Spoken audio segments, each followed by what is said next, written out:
I think as we zoom in on this unknown piece of tissue, you will start to see pretty quickly exactly what it is. It's lung.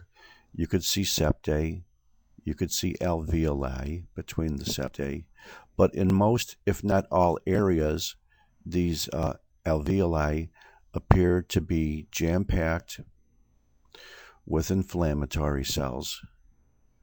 And if this guy ever decides to focus on us, we'll know exactly what kind of inflammatory cells we have here. We would already guess that they were neutrophils because they seem to be mixed with fibrin, and you don't normally see lymphocytes mixed with fibrin because lymphocytes is more of a chronic type inflammatory process. And yes, indeedy, as you zoom in on these alveoli, you could see that they are nuclei have a multi-lobed configuration in almost all areas, rather than nice and round. This is an acute pneumonia. That's all I want to really say about it in terms of morphology. But this particular case was called Legionella pneumonia. So, as you know, the gram-positives and the gram-negatives can cause pneumonia. Cocci can cause pneumonia.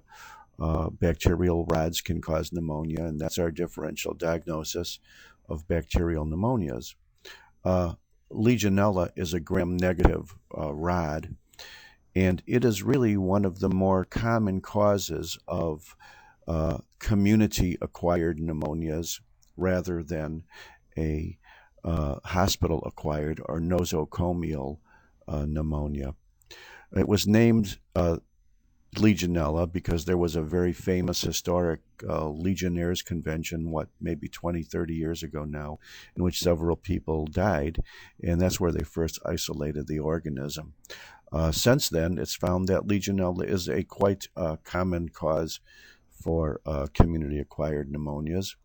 And this was also, I perhaps would like to tell you one more thing about this, is that once again, there's always the differentiation morphologically between bronchopneumonias versus lobar pneumonias. Well, only the classical coccal pneumococcus causes classical lobar pneumonias. Some others do, but this field here, you have practically all the alveoli filled with pus. You really can't tell the difference. This is an extensive pneumonia, whether it started around bronchi or not.